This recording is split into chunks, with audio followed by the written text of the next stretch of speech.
Hi, I'm Angela Bole, the Executive Director of the Independent Book Publishers Association, and I'm here at Book Expo America 2014 in New York City. I'm speaking with Gordon Javna, who is the publisher of Portable Press and has a really interesting new children's book out called Uncle John's Smell-O-Scopic Bathroom Reader. Did I get that right? You did, and here it is. And here it is.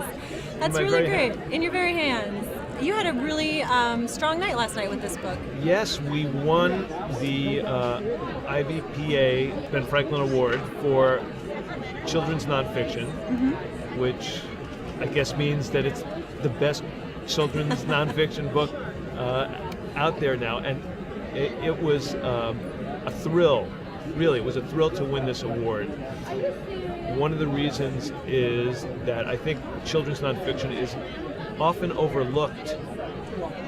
What we've been doing in Uncle John's Bathroom Reader for years is telling stories, all nonfiction. We tell these stories in a way that's very accessible to readers. And about 10 years ago, we decided to try doing it for children, and it was pretty successful, but we never won an award for it.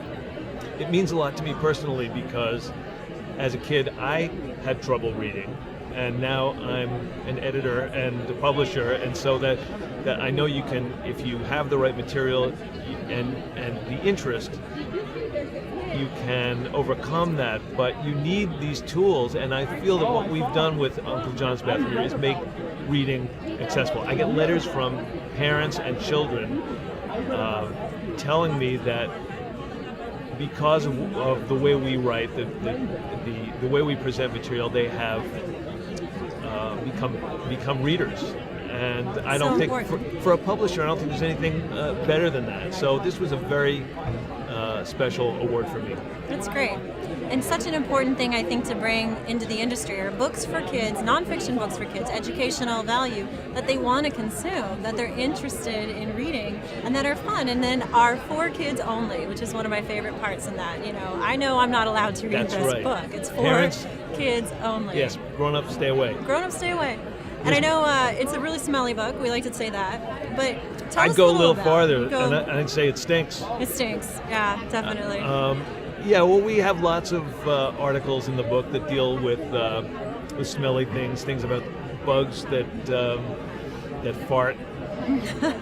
There's a bug called the rove beetle that sits on top of the water, and then it emits some gas from its rear end, and that propels it across the water, and that's its mode of transportation. And that's anatomy.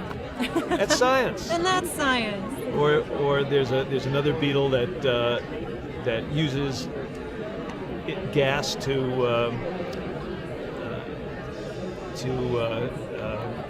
what's the word? To kill its prey. It emits not only gas but an acid that will blister the other animal, and even blister people if they touch it. There's also an article about coprophagy,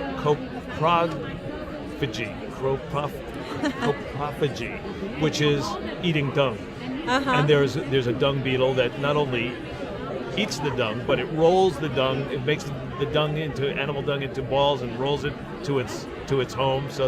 But we have lots of interesting science articles like that. We have history articles. There's an article on the history of Converse All-Star sneakers. There's something about worms that they found in colonies of worms in sewers that pulsate when their camera light shines on them, and they thought it was originally one animal, but it turns out it was a colony of worms. All kinds of crazy stuff like that. I think that's great. I think there's so much to be said about being able to bring kids into education in a way that is meaningful to them and is working for them. And there's more evidence now that children benefit from reading nonfiction earlier. Obvious reason is that most of their school career is going to be reading nonfiction. Most kids learn to read reading fiction, and then when they go to textbooks, they're sort of like scratching their heads. So this should be a staple in every school. I absolutely agree. I think. I absolutely Get people started on the right foot. Yeah, you see there's stuff coming out of its nose. I know. Out of its nose. Cute kid. So do you have any, you talked a little bit about the response that you're getting from readers. Any stories there that are most resonant with you that have From really readers? been interested? So many. I've gotten letters from parents and teachers who say that for what they call reluctant readers, but what we call bored readers, because when kids aren't engaged, when they're not interested in what they have to read, it sort of turns them off, and we want them to be turned on to reading. Oh, I get letters from parents and teachers all the time saying that this kind of book is what got their children to learn to love to read.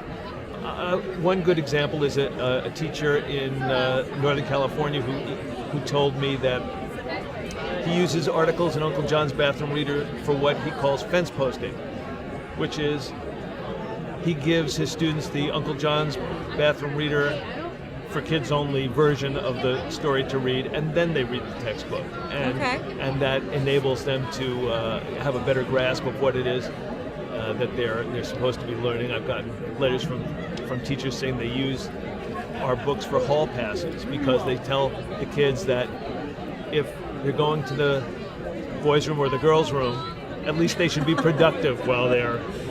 That's a smart teacher. That's a smart teacher. Well, congratulations. I think the success that you've had, and again being acknowledged by your peers with the Gold Award for Best Children's Book Nonfiction, it's a great book. Thanks and very I think much, even what you're doing with the book and educating children is a great mission. So congratulations on all of that. Thanks very much, Angela. Hope you have a great BEA. Thank you.